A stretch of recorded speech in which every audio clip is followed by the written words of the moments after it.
네, 안녕하세요. 자, 오늘 보상복귀 암기장 특강 6회차 진행하도록 하겠습니다. 자, 오늘 본격적으로 이제 이번 시간부터 이제 손실보상에 관련된 주요 쟁점들을 볼 건데요. 자, 손실보상의 요건 관련돼서 자, 우리 공제적 특보 이렇게 여러분들 많이 보실 수 있겠습니다. 자, 공공필요에 의한 우리 교재 100 암기장 제 5판에 134페이지. 자, 공공필요죠. 공공필요는 공용침해의 실질적 허용 요건이자 본질적 제한요소다. 아주 그 주옥 같은 문장이 되겠습니다. 자, 우리가 공공필요가 있을 때, 그쵸? 우리가 손실보상을 할 수 있게 되는 거죠. 그러니까 공용수용의 요건과 손실보상의 요건이 동일합니다. 왜냐면은 공용수용을 하게 되면 손실보상을 하게 되니까. 자, 그래서 이제 이 공공필요에 관련돼서는 이제 학계에서는 이것을 공공성과 공공필요를 다르게 보여야 한다는 학계의 견해도 있는데, 기본적으로 이제 우리 교재에서는 공공필요와 공공성을 이제 같이 봤는데, 이 그 헌법재판소 결정에 보면은 공공필요에 대해서는 우리가 공익성, 공공성과 플러스 필요성을 두 가지를 나눠서 본다. 이렇게 여러분들 보시면 되겠고요. 재산권에 대한 공권적 침해이고요. 적법한 공권력의 행사입니다. 자, 침해의 적법성, 법률의 근거에 따라서 우리가 그 토지보상법 제4조 공익사업에 해당하는 것을 우리가 열거주의라고 그러죠. 그래서 그 법의 대상이 됐을 때, 그래서 토지보상법 제4조에 이제 별표에 보면은 사업 인정을 받아야 할 사업이 있고 사업 인정 의지되는 사업이 있습니다. 그런 부분도 한번 참고해 보시면 좋을 것 같고요. 자, 특별한 희생에 관련돼서는 학설이 우리가 이제 사회적 제약을 넘는 특별한 희생, 즉 타인과 비교해서 불균형하게 과해진 권익의 박탈, 즉 사회적 제약을 넘어서 생기는 손실을 우리가 특별한 희생이라고 하는데, 이 특별한 희생에 대한 판단에 대해서는 학계에서 그 두 가지 논의를 하고 있습니다. 형식설과 실질설, 인적 범위가 특정되어 있느냐, 그 다음에 실질설에 대해서는 침해의 정도와 강도에 따라서 판단을 한다. 이렇게 보시면 되겠고요.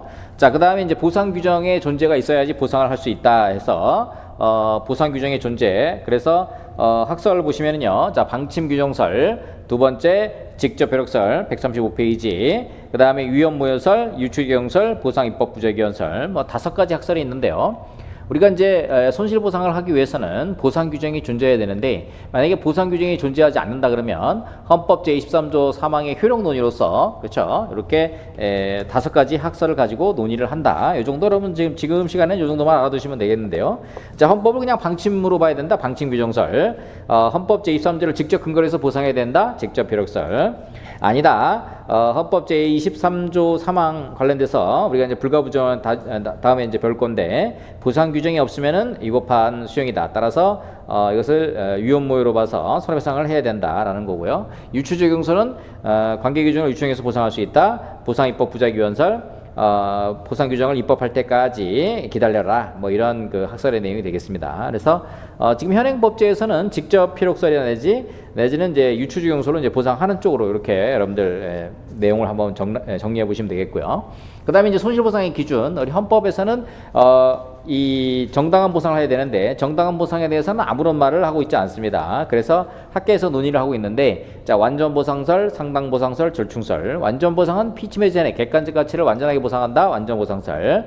그 다음에 상당보상설은 사회통념상 합당한 보상이면 된다. 하회하거나 상회할 수 있다. 이렇게 보는 거고요. 그 다음에 절충설은 완전보상을 요하는 경우하고 상당보상을 요하는 경우 나누어 보는데, 자, 대법원 판례는 정당한 보상은 완전한 보상이고, 완전한 보상은 피침해 이산의 객관적 가치를 완전하게 보상하는 것으로서 보상 금액뿐만 아니라 보상의 시기, 방법에서 어떠한 제한을 두지 말아야 된다. 그래서 완전 보상설에 있다. 이렇게 보시면 되겠고요. 토지보상법의 보상 기준에 관련돼서는 여기서 이제 시가보상 때의 시 136페이지, 때의 시는 협의 당시, 재결 당시 기준으로 보상을 한다. 첫 번째. 자, 두 번째가 개발이익 배제.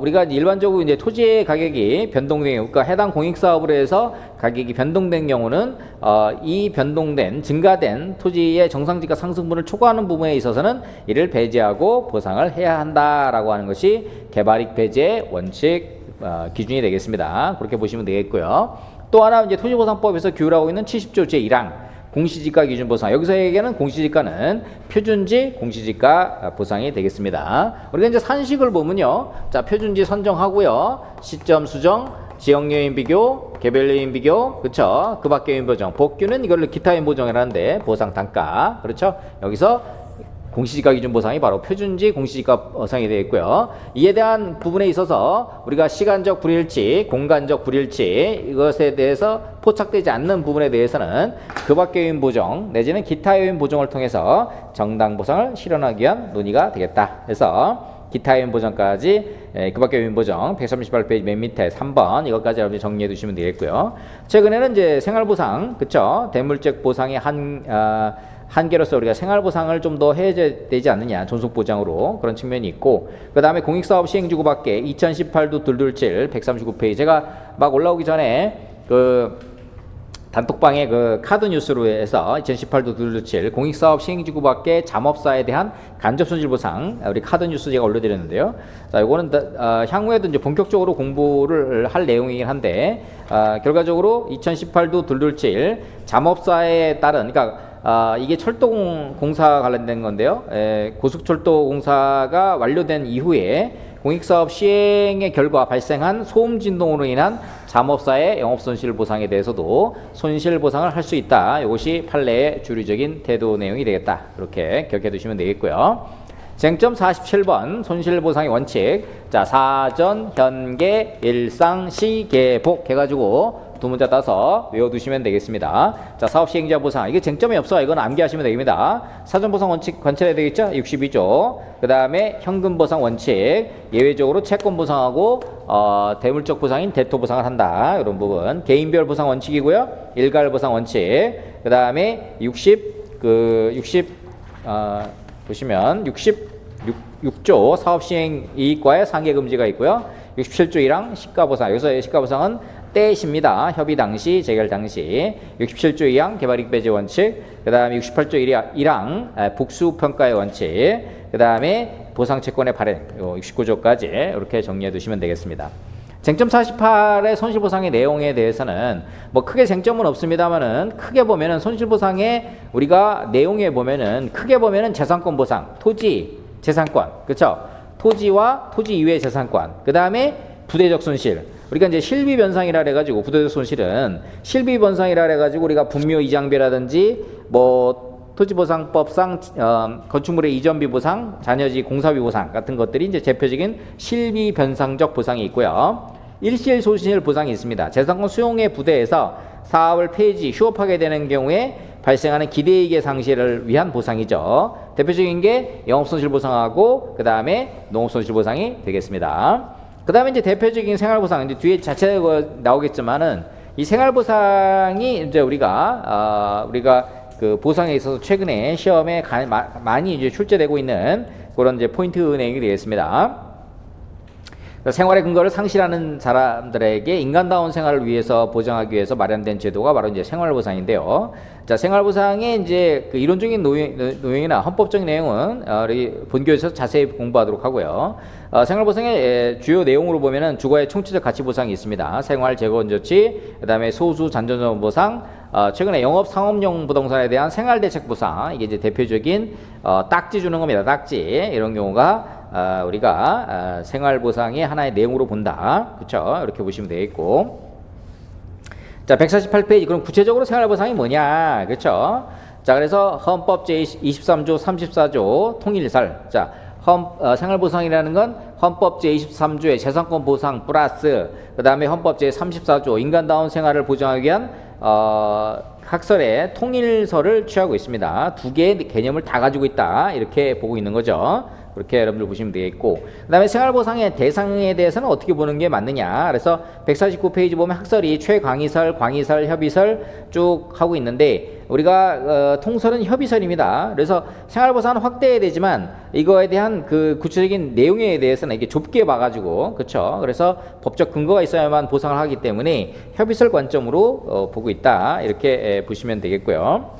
자, 150페이지에서 구체적으로 이주대책 관련 나온 거. 자, 이주대책 딱 하면은 여기서 이제 여러분들 공부할 게 좀 많은데, 자, 이주대책에 관련된 부분에 있어서는 공익사업 시행으로 인해서 주거용 건축물을 제공하는 자에게 우리가 이주대책을 실시하게 되는데, 그 이주대책에 관련돼서는 이것이 뭐다? 강행 규정에 해당한다. 그렇죠? 78조 제1항, 78조 제4항. 그쵸?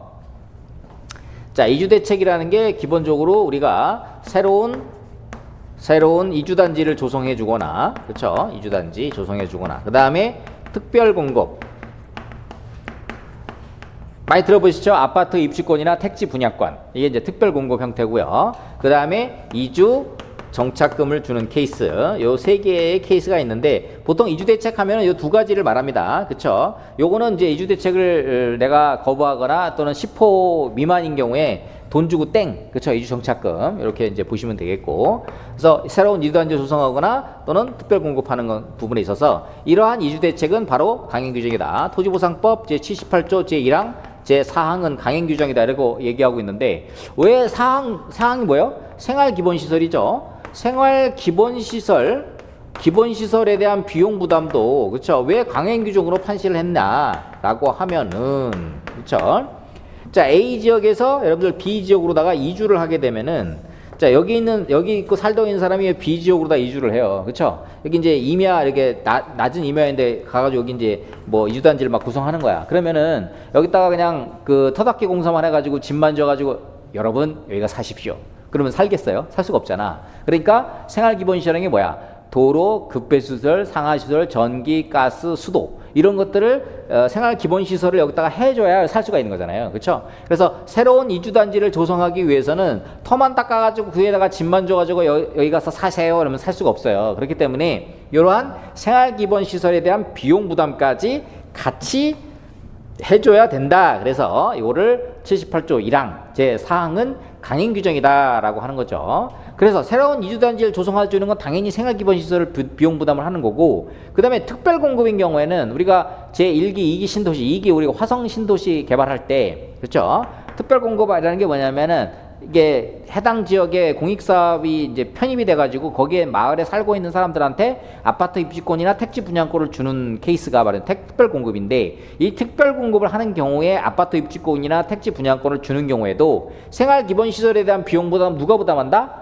사업시행자가 부담한다. 그래서 이게 한 30평 기준에서 화성신도시 예전에 개발할 때 30평 기준에 가지고 생활기본시설의 비용 부담이 30평 기준에서 약 2천만 원 정도의 금액이 이제 포함된다고 그래요. 한 가구당. 그랬을 때 그 생활기본시설에 대한 비용 부담을 사업시행자가 부담해야지, 이거를 그 피수용자들의 분담금, 아파트 입주하게 되면 그 분담금 내야 되는데, 그 분담금에 이 생활기본시설을 엎어치기 해가지고 2천만 원을 사업시행자가 몰래 거기다가 엎어놓은 거예요. 그랬을 때 부당이득 반환 청구 소송을 제기해가지고 어떻게 돼요? 이 승소한 사건이 바로 2007-63089, 63096 전화합체 판결 사건이 되겠습니다. 자, 150페이지 보면은 토지보상법은 공익사업에 필요한 토지 등을 협의 또는 수용에 의하여 취득하거나 사용함에 따른 150페이지 판례 손실보상에 관한 사항을 규정함으로써 공익사업의 효율적인 수행을 통하여 공공복리의 증진과 재산권의 적정한 보호를 도모함을 목적으로 하고 있고, 위 법에 의한 이주대책은 공익사업의 시행에 필요한 토지 등을 제공함으로 인하여 생활의 근거를 상실하게 되는 이주대책 대상자들에게 종전 생활 생태를 원상으로 회복시키면서 동시에 인간다운 생활을 보장하게 주기 위하여 마련된 제도이므로 사업시행자의 이주대책 수립 실시 의무를 정하고 있는 구공익사법 토지보상법 78조 1항은 물론 이주대책 내용에 관하여 규정하고 있는 같은 조 4항 생활기본시설에 대한 비용 부담이죠. 본문 역시 당사자의 합의 또는 사업시행자의 재량에 의하여 적용을 배제할 수 없는 강행법이다. 동그라미. 그쵸? 새로운 이주단지를 조성해가지고 여기서 이 사람들이 먹고 살 수 있도록 하는 부분에 있어서 상하수도, 급배수시설, 도로, 가스, 전기 이런 시설들이 있어야만 이 사람들이 먹고 살 수 있기 때문에 생활기본시설에 대한 비용 부담도 뭐다? 강행규정으로서 반드시 사업시행자가 해줘야 된다라고 하는 내용이 되겠습니다. 자, 그 다음에 이제 이주대책에 관련된 요건 절차, 자, 수립요건, 관련된 10호 이상이 되어야 합니다. 10호 이상. 40조, 시행령 제40조 2항에서 이주 정착지를 위한 조성 토지가 없는 경우, 비용이 과다한 경우를 제외하고는, 이주대책 대상이 10호 이상이 된다면 이주대책을 바로 수립 실시해야 하고요. 대상자 관련돼서 뭐 건축물 소유자라든지 8914 이전이면은, 그쵸? 이전이면 적법한 건축물로 본다. 그 다음에 고시 등이 있은 날로부터 계약 체결 또는 수용 제일까지 계속해서 거주하지 않은 소유자 이 사람들 빼고요. 타인 소유에 거주하는 세입자 이 사람들 뺀다. 제외한다. 이런 내용이 있습니다. 뭐 이론적인 내용 잠깐 보시고요. 그다음에 이주대책에 대한 구체적인 내용에 관련돼서는 이주대책 내용과 수량을 정하는 것은 사업시행자의 재량이다. 이렇게 보시면 되겠고요. 자, 그 다음에 153페이지에서 2013도 10885 이게 뭐냐면은 이게 그 이주대책 대상자 확인 결정하는 것은 행정처분이고 이에 대한 소송은 뭐다? 항고소송이라고 하는 판례 내용이 되겠습니다. 자, 153페이지에서 공익사업을 위한 토지 등의 취득 및 보상의 법률상에 공익사업 시행자가 이주대책 대상자 확인 결정은 구체적인 이주대책상의 수분양권을 부여하는 요건이 되는 행정작용으로서 처분이지 이를 단순히 절차상의 필요에 따른 사실행위에 불과한 것으로 평가할 수는 없다. 따라서 수분양권의 취득을 희망하는 이주자가 소정의 절차에 따라 이주대책 대상자 선정 신청을 한 데 대하여 사업시행자가 이주대책 대상자가 아니라고 하여 위 확인 결정 등의 처분을 하지 않고 이를 제외시키거나 거부 조치한 경우에는 이주자로서는 사업시행자를 상대로 항고소송에 의하여 제외 처분이나 거부 처분의 취소를 구할 수 있다. 나아가 이주대책의 종류가 달라 각 보장하는 내용에 차등이 있는 경우 이주자의 희망에도 불구하고 사업시행자가 요건 미달 등을 이유로 그중 더 이익이 되는 내용의 이주대책 대상자로 선정하지 않았다면 이 또한 이주자의 관리 의무에 직접적인 변동을 초래하는 행위로서 항고소송의 대상이 된다. 그러니까 이런 거죠. 자진 이주한 사람한테는 85제곱미터를 주고 끝까지 버텨가지고 수용재결까지 간 사람은 65제곱미터를 주고, 그러니까 큰 걸 주거나 작은 걸 주고, 내가 큰 걸 달라 그랬는데 작은 걸 줘버렸어요. 그렇죠? 자, 이런 것도 항고소송의 대상이 된다라고 하는 거고요. 2020도 50324 이제 뒤에 있는 바로 156페이지에 요 쟁점 51번 요거 기억해 두시면 되겠습니다. 자, 1차 결정에 대해서는 처분으로 보는데 2차 결정에서는 이게 처분이 아니다라고 해가지고 대법원까지 갔는데, 자, 대법원에서는 2차 결정도 처분이다. 그렇죠? 유대책 관련된 그 신청을 1차에서 결정을 했어요. 근데 이게 이제 재신청, 이의신청 형태로 해서 다시 재신청을 했는데 2차 결정은 처분이 아니다라고 했는데 대법원에서 2차 결정의 경우에도 처분에 해당한다라고 본 판례 내용이 되어 있습니다. 이거 잘 기억해 두시죠. A급 157페이지. 여기 이제 네 번째 목차 보시면은 1차 결정과 2차 결정의 구별 기준에 대해서는 다음 같은 경우는 2차 결정도 1차 결정과 구별되는 독립된 처분이다. 첫 번째, 당사자가 단순한 불복이 아니라 새로운 자료를 제출하거나 새로운 사유를 들어 다시 신청한 경우. 두 번째, 행정청이 1차 결정과 다른 사유 또는 판단 기준에 따라 다시 판단한 경우. 세 번째, 2차 결정에 대해서 다시 행정쟁성이 가능하다는 안내가 이루어진 경우. 이 경우 2차 결정은 1차 결정의 반복이나 내부적 의견 표시에 그치지 않고 새로운 신청에 대한 독자적인 판단으로서 처분에 해당된다. 이렇게 본 것이 내용이 되겠습니다. 그래서 이주대책 2차 결정 보시면 1차 결정 이후에 당사자가 추가 증빙자료를 제출하여 5번 157페이지에서 다시 대상자 신청을 하고 행정청이 새로운 판단 사유를 들어 다시 대상자 제외 결정을 한 경우에는 이는 새로운 신청에 대한 새로운 거부 처분에 해당한다.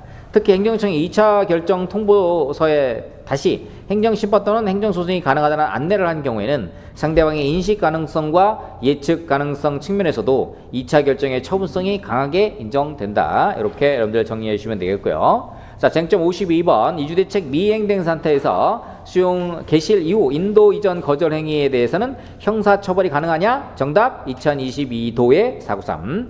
요 판례에서는 형사처벌되지 않는다. 무죄에 해당한다. 이렇게 판시하고 있습니다. 자, 인도 이전 의무가 이제 법제 43조에서 토지 소유자 및 관계인에게 수용 또는 사용의 개시일까지 토지 또는 물건을 사업시행자가 인도하거나 이전할 의무를 부과하고 있습니다.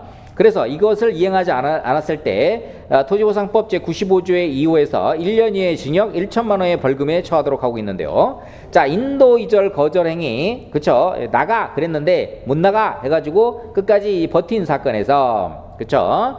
자, 그러면 이걸 어떻게 볼 것이냐에 대해서 159페이지. 자, 다음과 같은 사정을 고려했어요. 첫 번째, 공익사업 시행으로 토지 소유자가 상실하게 되는 권리의 내용, 특히 주거용 건축물을 제공함으로 형성된 생활의 근거를 상실한 여부. 두 번째, 토지보상법 70호제에 따른 159페이지 이주대책의 수립 실시 여부 및 이주 정착금의 지급 여부. 세 번째, 토지 또는 물건의 보유 기간과 그 기간 동안 형성된 생활 환경, 이에 따른 이주의 용이성. 네 번째, 인도 이전 거절 행위가 공익사업 시행에 미친 실체적 영향, 이런 것들을 비추어 봤을 때, 그쵸? 이 사람이 인도 이전하지 아니한 것은 형법 제20조 정당행위에 해당하고 위법성이 조각된다. 따라서 무죄다라고 한 판시한 내용이 되겠습니다. 자, 결론 부분 보면은요, 수용 개시 이후에 인도 이전 의무는 원칙적으로 강행 규정입니다. 자, 이를 위반한 경우는 토지보상법 형사처벌의 대상이 되는데요. 그러나 이주대책이 실질적으로 마련되지 않은 상태에서 생활의 기반을 상실한 토지 소유자가 인도 이전을 거절한 경우에는 헌법상 기본권 보호와 공익 간의 형량을 통해 형법 제20조의 정당행위로 위법성이 조각될 수 있다. 그렇죠. 본 대법원 판례 2022도 493 판결은 토지보상법상의 인도 이전 의무의 해석에 있어 형식적 위반을 넘어서 헌법적 가치 형량을 요구한 대표적인 판례다. 이렇게 여러분들 정리하시면 되겠습니다.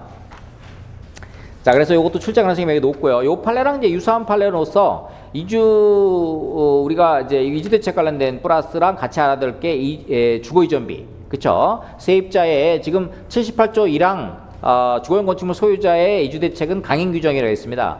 그런데도 불구하고 이주대책을 실시하지 않아서 인도 이전을 거부했다 무죄 이런 판례가 있었고, 그 다음에 세입자에 대한 토지보상법 시행규칙 54조 2항은 주거이전비 요 마찬가지 강행 규정으로 판시하고 있는데, 뒤에서 또 한번 공부를 할 기회가 있습니다만은, 이런 경우에도 토지보상법 시행규칙 54조 2항이 강행 규정인데 이를 위반한 경우에 있어서 그 세입자에게 주거이전비를 지급하지 않았어요. 근데 그런 경우에도 이 사람이 어떻게 돼요? 인도이전을 거절했을 때 무죄다라고 하는 판결이 나온 게 있다. 그래서 그 판례 여러분들 같이 기억을 해 두시면 좋을 것 같습니다. 자, 오늘 암기장은 여기까지 하도록 하겠습니다.